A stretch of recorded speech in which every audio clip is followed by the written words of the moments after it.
ለ2019 ዓመተ ምህረት እናንተ ይበጃሉ ይጠቅማሉ ያልኩትን ምርጥ 5 የቢዝነስ አይዲያዎችን ይዤላችሁ ቀርብ ያለው እኔ ተፈራ ገብረሃና ነኝ። ቢዝነስ እንጀምራለን ብላችሁ አመት በመጣ ቁጥር 2016 እንሰራለን ስትሉ 17 እንሰራለን ስትሉ 18 እንሰራለን ስትሉ አለፈ። 2019 ግን ጭክን ብላችሁ የምትሰሩትን 5 ምርጥ የቢዝነስ አይዲያዎችን ይዤላችሁ ቀርብ ያለው። በመጀመሪያ ደረጃ አዋጭ ብዬ ይዤላችሁ የቀረብኩት ስራ የፎቶ ቤት ስራ። ይህ የፎቶ ቤት ስራ በጣም አዋጭና ሰፊ የሆነ ስራ ነው። መነሻ ካፒታሉን አነስተኛ አድርጋችሁ ያለውን የፎቶ ቤት ሙሉ ማሟላት ያለባችሁን ዕቃ ገዝታችሁ ቦታ መርጣችሁ ቆንጆ ቦታ ላይ ብትሰሩት በእውነት ነው የምላችሁ በጣም አዋጭ ስራ ነው። ይህ ስራ ሰራተኛ ቀጥራችሁ የምትሰሩት ስራ ነው። ብቻችሁን አሰሩትም አትወጡትም። ምክንያቱም አንደኛ የልደት ፎቶ አለ፣ የሰርግ ፎቶ አለ፣ ጉርድ ፎቶዎች አሉ፣ ለመስሪያ ቤቶች የሚያስፈልጉ አንዳንድ ደግሞ ለመዝናኛ ብሎ የሚነሱት ፎቶዎች አሉ። እነኚህን ስራዎች ብቻችሁ ልትሰሩት ማትችሉት ስራ ስለሆነ ሰራተኛ ቀጥራችሁ የምትሰሩት ስራ ነውና በደንብ አሰባችሁ ተዘጋጅታችሁ ብትገቡበት በእርግጠኝነት ነው የምላችሁ ቪዲዮ ሰርጎች አሉ፣ መዓት ስራ ነው ያለው። ትልቅ መስሪያ ቤቶችም የሚያዘጋጁት ፕሮግራሞች ይኖራል። እዛም ላይ ተገኝታችሁ የመስራት እድሉ አላችሁ። ስራው በጣም ሰፊና አዋጭ ስራ ነው። ለ2019 ጭክን ብላችሁ ቦታ መርጣችሁ ያለውን መሳሪያ በሙሉ ገዝታችሁ አሟልታችሁ ብትገቡ በጣም ትቀየሩበታላችሁ ብዬ እመክራለሁ። በእርግጠኝነት ነው መነግራችሁ። መነሻ ካፒታል በትንሹ 100 ሺህ ብር መነሻ ትንሽ ስራ ነው እንዳልኳችሁ። መነሻውን ይዛችሁ በትልቁ ደግሞ ካሰባችሁ እስከ 1 ሚሊዮን ብር ካፒታል ኢንቨስት አድርጋችሁ ብትገቡበት በጣም አዋጭና ፎቶ ቤት ስራ አዝናኝ የሆነ ስራ ነው። በቃ ፈታ ብላችሁ የምትሰሩት ስራ ነው። ብዙ የሚያጨናንቅ ነገር የለውም። ቆንጆ ስራ ነው። ትለወጡበታላችሁ በእርግጠኝነት። ይሄንን እመክራለሁ። ለፎቶ ቤት ስራዎች የሚያገለግሉ እቃዎች ካሜራ፣ ኮምፒውተር፣ ፕሪንተር፣ ኮምፒውተር ጠረጴዛ፣ ባክግራውንዶች፣ የተለያዩ ባክግራውንዶች፣ ቆንጆ ስቱዲዮ ወንበሮችና የእንግዳ መቀመጫ ወንበር ያስፈልጋል ማለት ነው። እንግዲህ ይህን ስራ እንዳልኳችሁ ላስፋው አቅሙ አለኝ ካላችሁ ይህ ስራ በደንብ ኢንቨስት ብታደርጉበት በጣም አዋጭ ስራ ነው። በደንብ አድርጋችሁ ቆንጆ ስራ ትሰሩበታላችሁ ማለት ነው። በትንሹ 100 ሺህ ብር ላውጣም ደግሞ ካላችሁ ከ1 ሚሊዮን እና ከዛ በላይ ብታወጡበት በጣም ቆንጆ ስራ ነው፣ አዋጭ ስራ ነው። ለዛሬ በሁለተኝነት ደረጃ ይዤላችሁ የቀረብኩት ስራ የፈርኒቸር ስራ ነው። ይህ የፈርኒቸር ስራ አንደኛ የሙያው ባለቤት ልትሆኑ ግድና ግድ ነው። ምክንያቱም በተለያዩ ቦታዎች ስራ ልምድ ኖሯችሁ የተወሰነ ገንዘብ ይዛችሁ እየፈራችሁ ፈራ ተባ እያላችሁ ያላችሁ ሰዎች ይህንን ቪዲዮ ብትመለከቱ በእርግጠኝነት ቀጥታ ወደ ስራ ትገባላችሁ። ይህ ስራ እንዳልኳችሁ ሙያ ይፈልጋል። ከዛ በኋላ በአነስተኛ ካፒታል ማለት ነው ትልቅ ደረጃ ላይ የሚደረስበት ስራ ነው። ለመዘርዘርም ካስፈለገ ይህ ስራ በመጀመሪያ ደረጃ ቀላል የእጅ መሳሪያዎችን በማሟላት፣ ሁለተኛ ደግሞ የጠረጴዛ ማሽን አለች፣ መሰንጠቂያ፣ መላጊያ፣ እሷን በመያዝ ቆንጆ ቦታ በመፈለግ እንዳልኳችሁ ኤሪያ ይፈልጋል። ኮንስትራክሽን ያለበት አካባቢ ብትከፍቱ በጣም አዋጭ ስራ ነው። እረፍት የሌለው ስራ ነው። ምክንያቱም በሮች አሉ፣ መስኮቶች አሉ፣ የውስጥ በርና መስኮቶች ማለት ነው። በሁለተኛ ደረጃ ደግሞ ኪችን ካቢኔት ስራ፣ በሶስተኛነት ደረጃ ደግሞ ኬክ ቤቶችን ሙሉ የፈርኒቸር ስራ ይፈልጋሉ። ሬስቶራንቶች ሙሉ የፈርኒቸር ስራ ይፈልጋሉ። ይህንን ስራ ሰራተኛ በመቅጠር እያሰፋችሁ ትልቅ ደረጃ ላይ ትደርሳላችሁ። ስራው በጣም ሰፊና በጣም ተፈላጊ ስራ ነው። ወሳኙ ምንድነው? የእናንተ የችሎታ ጉዳይ። ችሎታ በጣም ሁለተኛ ደንበኛ አያያዝ። ይህንን ካሟላችሁ በ2019 እርግጠኛ ሆኜ ነው የምነግራችሁ አታመንቱ። በ100 ሺህ ብር ካፒታል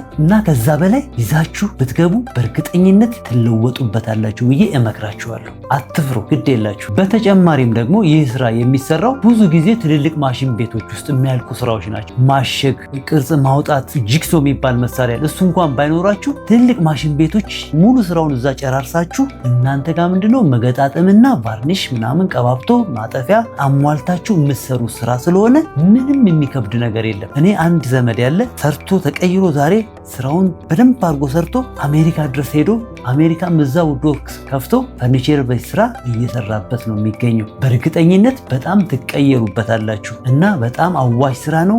ልብ ይፈልጋል፣ ማስተዋል ይፈልጋል። ለስራው ባለቤት በደንብ አድርጋችሁ ሆናችሁ ከልብ ከሰራችሁበት ከልብ ታገኙበታላችሁ። በጣም አዋጭ ስራ ነው። ተጨማሪ ደግሞ ይህ ስራ ዛሬ ዘመኑ የሰለጠነ ስራ ነው። ቲክቶክ ላይ በመልቀቅ ገበያን ቶሎ ማምጣት ይቻላል። ብዙ መጠበቅ አያስፈልግም። ዛሬ ገበያው ሰፊ ነው። ሰራተኛ አሰሪና ሰራተኛ በሚፈላለጉበት ሰዓት ብልጥ ሆናችሁ የሰራችሁትን ስራ ቲክቶክ ላይ በመልቀቅ ቀጥታ ደንበኛን ማግኘት ትችላላችሁ። በሶስተኝነት ደረጃ ደግሞ ዛሬ ይዤላችሁ የመጣሁት የህንፃ መሳሪያ ስራ ማለት ነው። ይህ የህንፃ መሳሪያ ስራ በመጀመሪያ ደረጃ ቦታ መረጣ ይፈልጋል። አቅማችሁን ይዛችሁ ቦታ መረጣ። ይህም ደግሞ የሚሰራው ስራ ህንፃዎች ኮንስትራክሽን ያሉበት አካባቢ ቦታ ጥናት ማለት ነው። ኮንስትራክሽን ያሉበት አካባቢ ላይ መርጣችሁ ብትሰሩት በጣም አዋጭ ስራ ነው። ስራው በጣም ሰፊ ነው። ህንፃ መሳሪያ የማይያዝ ነገር የለም። ትንሹ ከምስማር ጀምሮ ቆርቆሮ፣ መጋዝ፣ መዶሻ፣ ታፋ፣ ዶማ በቃ ለህንፃ ስራ የሚያስፈልጉ መዓት ስራዎች አሉ።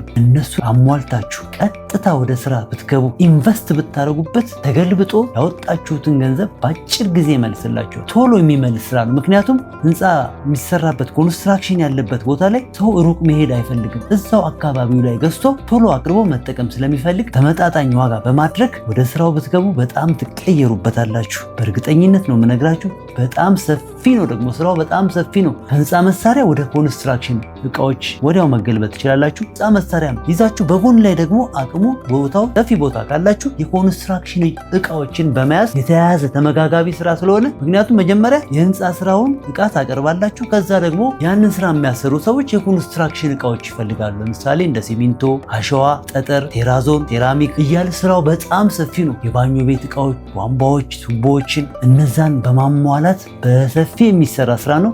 በደንብ ብታፈሱበት ወጪ በደንብ ትመገቡበታላችሁ። አትራፊ ስራ ነው። ቆንጆ ነው። ደፍራችሁ ግቡበት። እያመነታችሁ እንዳትቀሩ። 2019 በእርግጠኝነት እጀምራለሁ ብላችሁ ብትገቡበት በጣም ትቀየሩበታላችሁ። መነሻ ካፒታል 100 ሺህ ብር በጠባብ ቤት ጠበብ ባለች ቤት ጠበብ ባለች ክላስ 100 ሺህ ብር ይዛችሁ ትነሱና ወሳኝ በፍጥነት የሚሄዱ እቃዎችን በመያዝ እያለ እያደገ ካፒታሉ ባደገ ቁጥር ቤትም እያሳደጋችሁ ሰፋ ያለ ቤት ፈልጋችሁ ሰፋ አድርጋችሁ የምትይዙት ስራ ነው። በአራተኛ ደረጃ ይዤላችሁ የቀረብኩት የስራ አይነት የሸቀጣሸቀጥ ስራ ነው። በ2019 ዓመተ ምህረት በደንብ ሰርታችሁ ትቀየሩበታላችሁ ብዬ የምመክረው ስራ የሸቀጣሸቀጥ ስራ ሲሆን ይህ የሸቀጣሸቀጥ ስራ መሰረታዊ የሰው ልጅ ፍላጎቶችን ያሟላ ስራ ነው። የሚጠይቅ ስራ ነው። ምክንያቱም እለት እለት የሰው ልጅ የሚፈልገውን እቃ የምታቀርቡበት ቦታ ነው። ለዚህም ደግሞ ከዚህ በፊት ቪዲዮዎች ላይ እንደገለጥኩት ዲማንድ ኤንድ ሰፕላይ የሚባል ነገር አለ። አካባቢው ምን ይፈልጋል፣ ምን ይዤ ልቅረብ። ሱቆች ለምሳሌ ሸቀጣሸቀጥ ሱቆች ሞልተዋል። ግን እነዛ ውስጥ የሌሉ ሰዎች ፈልጎ ያጡትን እቃ በመያዝ ጥናት ይፈልጋል። ዘሎ የሚገባበት ስራ አለ። ጥናት ይፈልጋል። ሰዎች ጠይቀው ያጡትን እቃ በመያዝ ጥናት አድርጋችሁ በመያዝ የምትሰሩት ስራ ነው። እንዳልኳችሁ ቦታ መረጣ ይፈልጋል። አካባቢም ይፈልጋል። ይህንን ስራ ብታደርጉ በደንብ አድርጋችሁ ትለወጣላችሁ። ለምሳሌ እኔ ሰርቼ ያለው በውስጡ አንደኛ ከህብረተሰቡ ጋር ቆንጆ ግንኙነት ይኖራቸዋል። ጥሩ መግባባት ይኖራል። ጥሩ በፍቅር የምትሰሩት ስራ ነው። ይህ ስራ ደግሞ ምን ይፈልጋል? መስተንግዶ ይፈልጋል። ጥሩ ፈገግታ ይፈልጋል። ሱቅ ከመክፈት በፊት ፈገግታ ይኖርህ የሚባል ህግ አለ። ምክንያቱም ፊት አኮሳትሮ የሚሰራ ስራ አይደለም። ፈታ ብላችሁ እንግዳ በደንብ ተቀብላችሁ በደንብ አድርጋችሁ የምታስተናግዱበት ስራ ነውና በጣም ትቀየሩበታላችሁ። በእርግጠኝነት ነው የምነግራችሁ። 2019 ላይ የስኬት ዓመት እንዲሆንላችሁ መልካም ምኞቴን ከወዲሁ ገልጻል።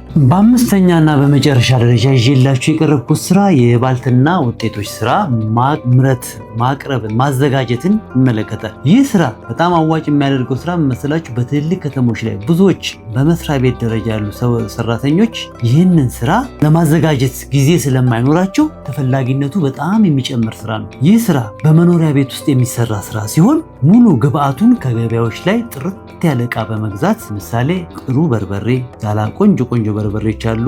ሽሮ ማዘጋጀት የምትፈልጉ ከሆነ ግብአቱን ከገበያ ላይ አይታችሁ በመግዛት ማለት ነው። የበሶ እህሎችንም ማዘጋጀት ከፈለጋችሁ ጥሬ ዕቃውን ከገበያ በመግዛት ግብአቱን ማለት ነው ቆንጆ ራሳችሁ ሄዳችሁ ገዝታችሁ ቤታችሁ በማዘጋጀት የምትሰሩት ስራ ሲሆን ይህ ስራ መጀመሪያ ራሱ ባለቤቱ የሚሰራው ስራ ሲሆን ስራው እየሰፋ ሲሄድ ሰራተኛ ቀጥሮ ማሰራት ይችላል። ምክንያቱም ምንድነው መጀመሪያ ጣዕሙን ማወቅ መቻል አለባችሁ። ከዛ በኋላ ይህ ስራ እያደገ ይሄድና በመጀመሪያ ደረጃ ለሱቆች፣ ለሆቴሎች፣ ለሱፐር ማርኬቶች በማቅረብ የሚጀመር ስራ ሲሆን ይህ ስራ በጣም ሰፊ ስራ ስለሆነ ሰራተኛ የመቅጠር እድሉ ይኖራቸዋል። ለሌሎች ሰዎችም የስራ እድል የመፍጠር እድሉ አላችሁ ማለት ነው። ሁለተኛ ደግሞ ስራው በጣም ተወዳጅ እየሆነ ሲመጣ ወደ ክፍለ ሀገርም በመኪና አሉ በሚኒባሶች በመላክ ማስታወቂያ በማሰራት ክፍለ ሀገር ድረስ ማከፋፈል ስራ ትሰራላችሁ። ከክፍለ ሀገር አልፋችሁ ወደ ውጪ አሜሪካን ሀገር ሊሆን ይችላል፣ ፈረንሳይ ሊሆን ይችላል። በቃ ወደ ውጭ ሀገራት ላሉ ዜጎቻችንም ተደራሽ ትሆናላችሁ።